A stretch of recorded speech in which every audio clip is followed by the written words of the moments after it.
Welcome back, Rosebuds. As I collect stories, I try to group them into fun themes, and one of the types of stories I kept encountering was haunted military happenings.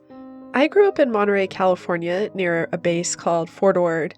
When it was active, there was something very creepy about that military base and the uniformity of the housing. Then they closed the base, and it became even creepier. So today's stories really resonate with me despite only having secondhand contact with the military base and its community. For those of you who are new, our content here is like that old 90s show, Beyond Belief, Fact or Fiction, where you'll listen to a group of stories that are true and one imposter story that is complete fiction. We hope it's a fun challenge for you to try to guess which of the 5 stories are allegedly true and which one is written from the creative mind of yours truly. All right, sit back, dim the lights, and settle in for 6 scary paranormal military encounters to tell in the dark. Story number 1, Haunted Military School. When I was around 13, I went to a military school in Missouri. It was built in 1880 and apparently sat on top of a former battlefield during the Civil War. The school had several barracks that different grade levels would live in, but there was one particular barracks that was completely abandoned at the end of the school. When I first got there, the older kids would try to scare us about all the haunted stories that had supposedly happened there, such as people seeing Civil War soldiers with half their faces missing, former cadets walking around, lights flickering, and shadows standing over them while they slept. The craziest story was a kid was taking a shower and a heat lamp was knocked into the shower, electrocuting him to death. But there was no one else in the shower room with him who could have knocked it over. I didn't believe any of it. Ghosts seemed like believing in Santa Claus to me at the time. That all changed one evening. It was late one night, and several other kids and I were marching what they call tours. When you get in trouble, you have to march a line up and down for hours. One kid yelled out, "Hey, did you see that?" I looked over and a light was flickering off and on at the old barracks. It continued to do this for about 5 minutes, then turned off, and the flickering stopped. Then every light at the top floor turned on and started blinking. Most of us were starting to freak out and wanted to go back inside. Some of us wanted to get a closer look, so we walked towards the building. As we got closer, every light started to turn on one by one all the way down. 2 floors to the bottom, followed by every light flashing on and off at once. As the lights went out, I distinctly remember seeing a man standing in the window, dressed in an old Confederate uniform. "What the F? Tell me you saw that man standing in the window," I practically yelled out. Except no one else saw him. I asked one of the commanders about what I saw. He told me that one of the ghosts people claimed to see while living there was the Confederate general that would walk the halls from time to time. I was like, sorry, what? That was real? I would go down to those barracks every now and then to see if anything else would appear, but unfortunately, it never did. It was my one and only time ever seeing a ghost. However, it still gives me the creeps thinking about it. I did look up that place when I got older, and apparently they've had several paranormal investigators visit there to document the ghost activity. Hickman Hall Wentworth Military Academy was labeled one of the most haunted places in America. Story number 2, Fort Sill. I was at Fort Sill for my MOS school, and while I never actually saw anything super crazy, so many other Marines in the barracks have seen or heard weird shit. The only times that I've personally experienced something was during my fire watch. My first experience was either during the Thanksgiving of '96 or when we were about to go on leave for Christmas.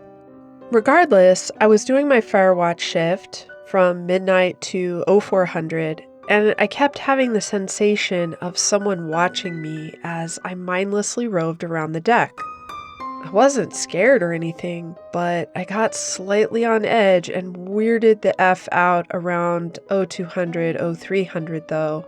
Shit got weird.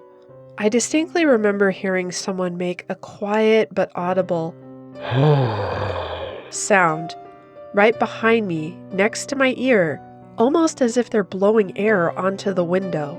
It didn't help that I felt a slight, cold shiver go down my neck and back after that.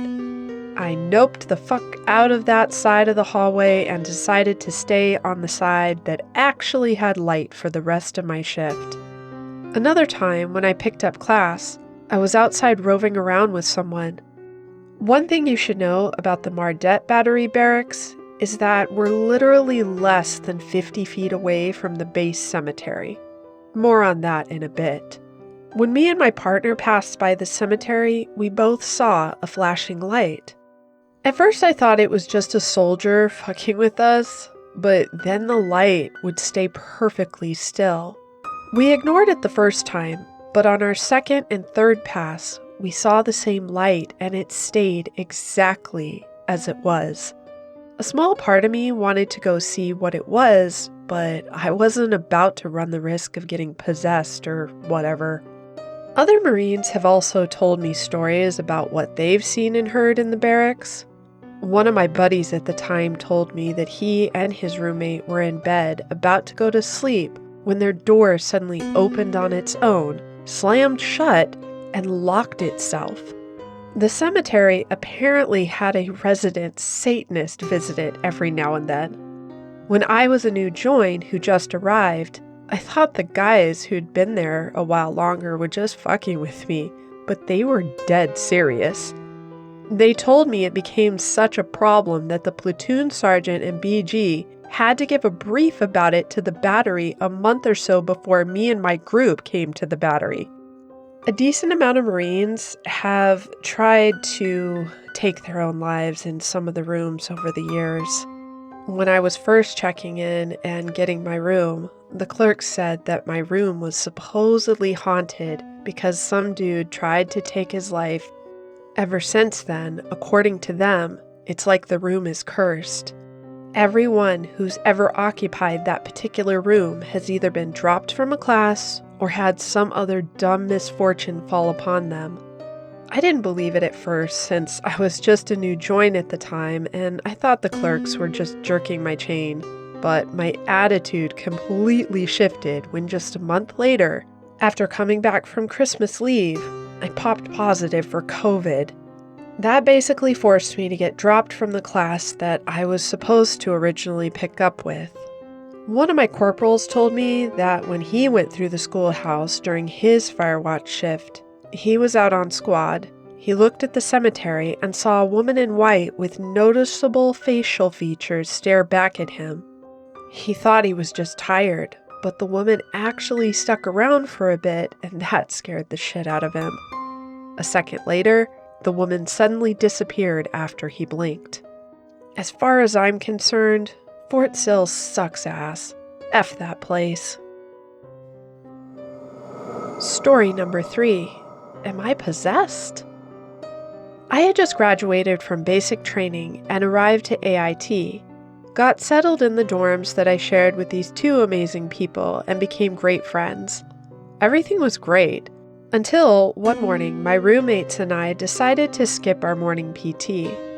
We'd done this many times before, and we knew we could get away with it since our squad leader was very laxed.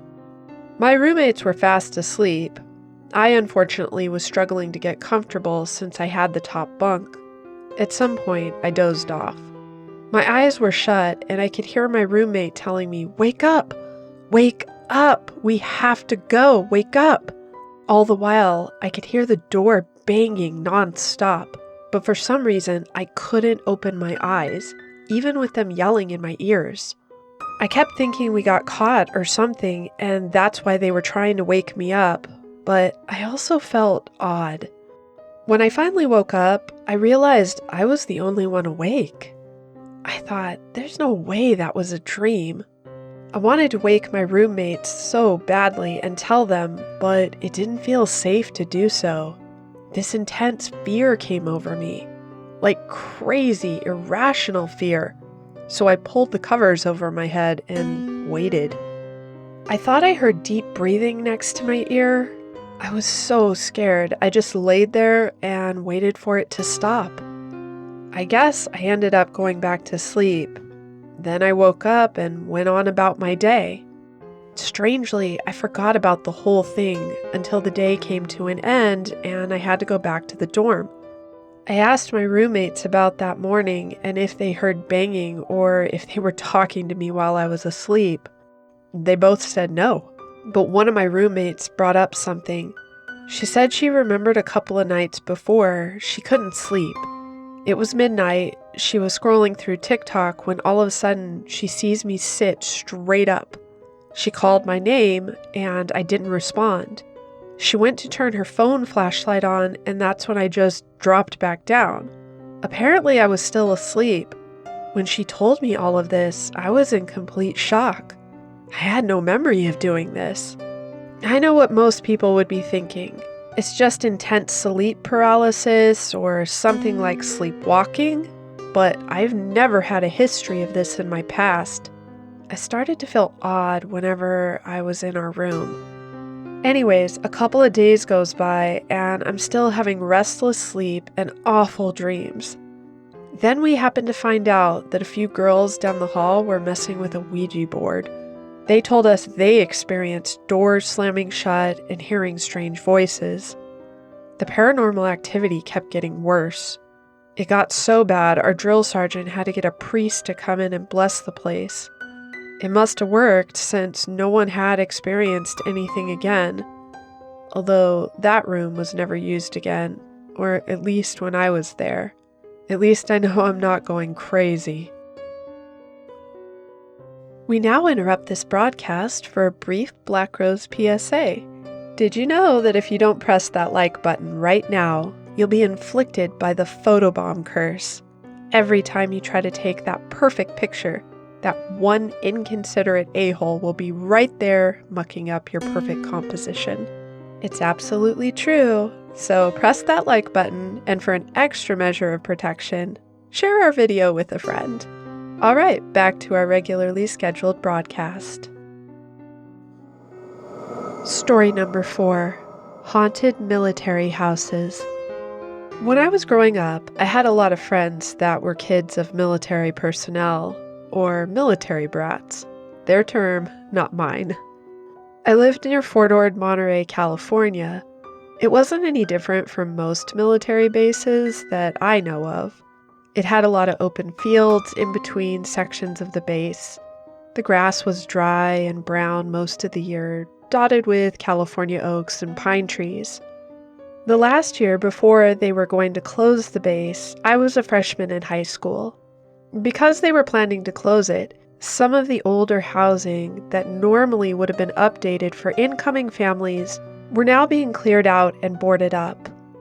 That last year, I'd made a lot of friends who lived on Fort Ord, and one of the girls in my group was having a big birthday party. My parents allowed me to go even though they were pretty strict.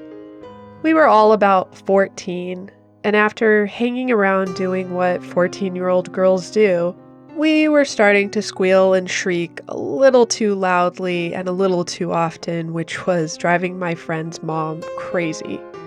She sent us outside telling us it was a nice day and told us to go find something to do for about an hour so she could have some peace and quiet. She suggested we walk to the park or the pizza place just outside the base on the border of the civilian part of town where I lived, and maybe hit up the video games they had inside. We debated, but we didn't want to walk that far, and besides, we'd already filled up on cake and candy, so pizza didn't sound good. We already knew the owner wouldn't let us just hang out and play video games unless we were purchasing something because this joint also happened to be just outside the high school where we all attended. So we just start aimlessly walking in whatever direction. It wasn't too long before we get to the abandoned housing streets. There was a noticeable shift in energy. Something like a scene from an old Western movie, an abandoned ghost town where a tumbleweed rolls by. We got quiet, and I think we were all a little spooked, but weren't thinking anything of it. It was creepy, paranormal possibilities aside. It wasn't long before one of us was daring the rest of us to go inside this particularly creepy-looking house with lots of graffiti and boards falling off the windows. All of us are putting off wanting to go in, making up excuses. Now, one of the girls, who always had a hard time reading the room, starts telling us how, when she was in 5th grade, this tragedy occurred. For context, this would have been before any of the military brats were living there, so she knew they probably weren't aware of it. The event that occurred was this. A girl about our age had been walking her dog in the evening at the base, and she'd been kidnapped. Her and her dog were killed. She was saying that it happened right here in this neighborhood we were walking through.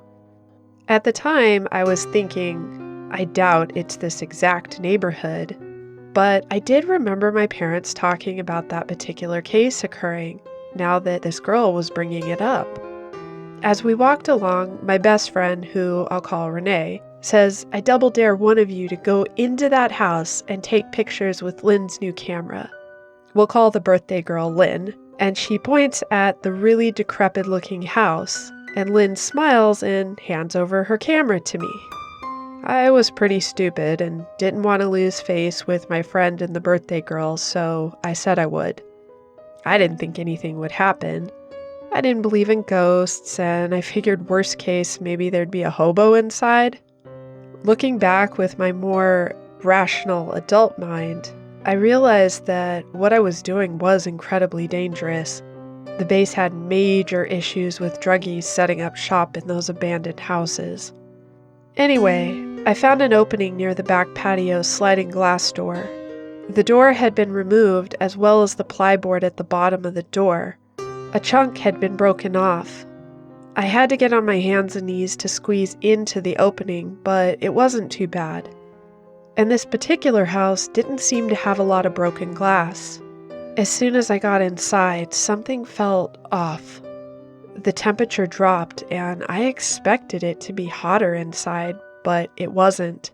It did feel stuffy and oppressive, but it should have been like an oven in there, yet it wasn't. I began to fumble with the camera and take a few shots. I wanted to get in and out as quickly as possible.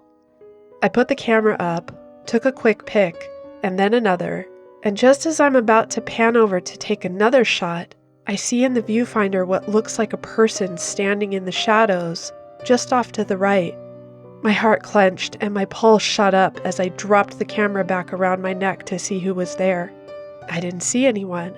I even called out quietly, "Hello?"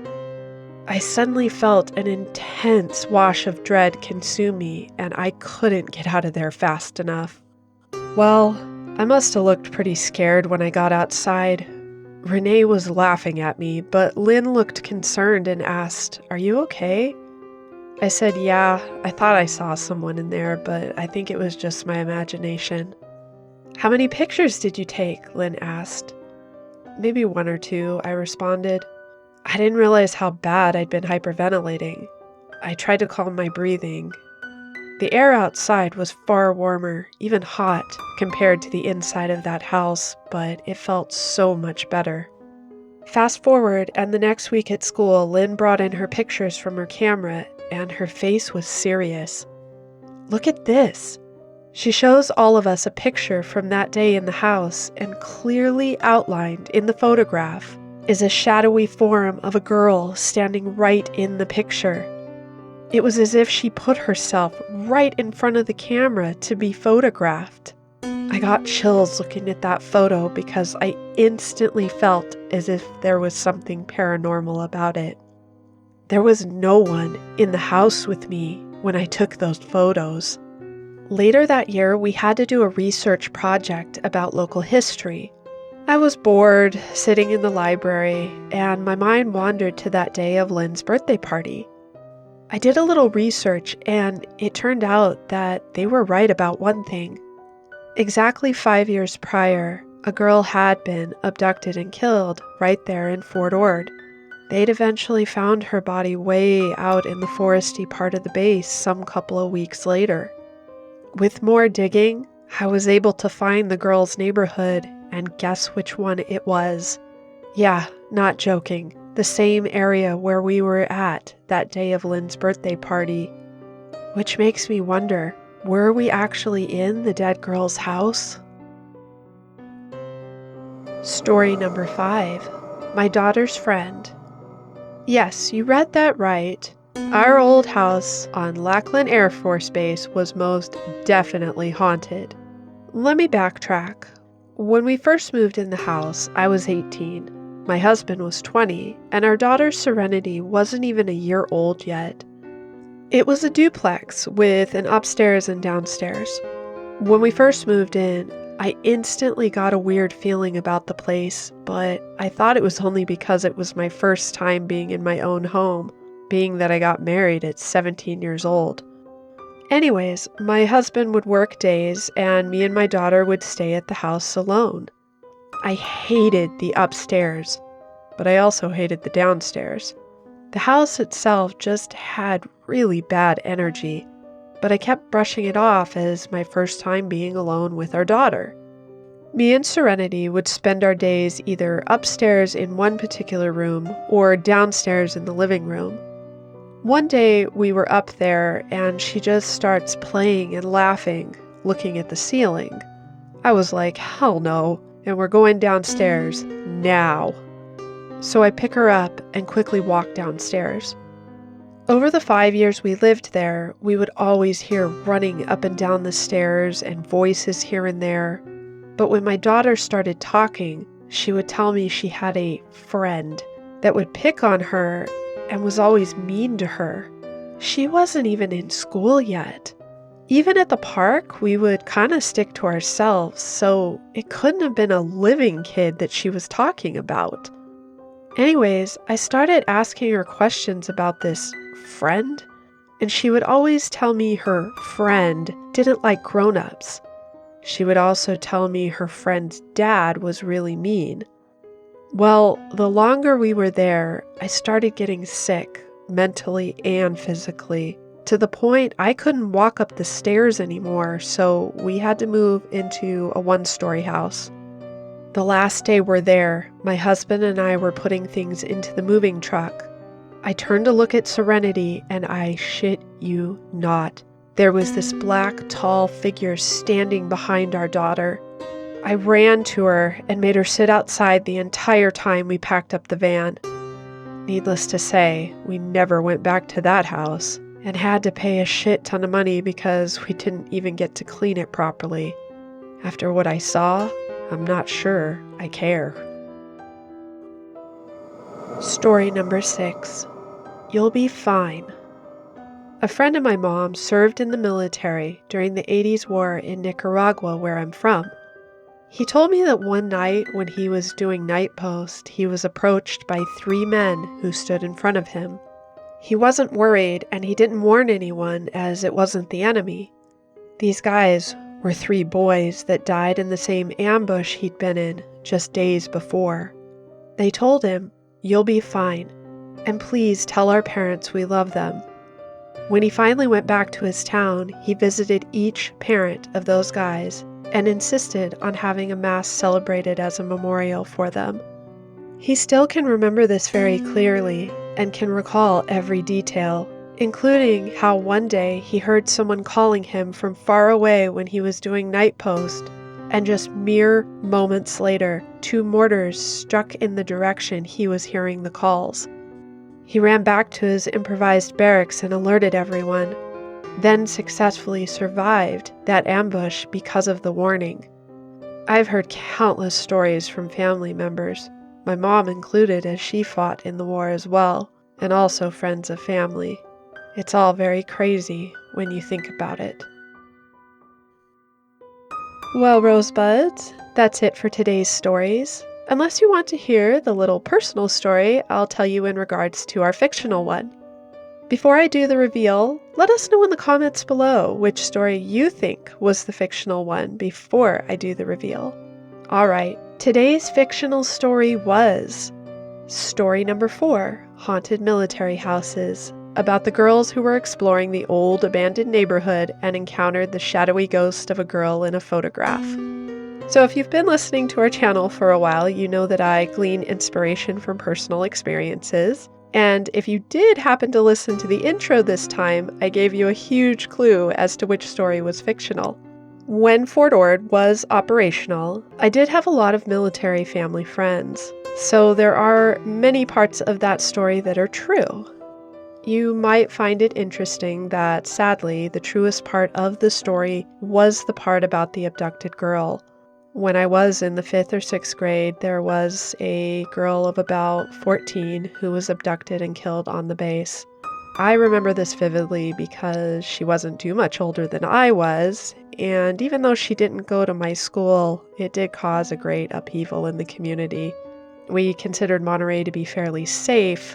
I remember everyone naturally being very upset about it.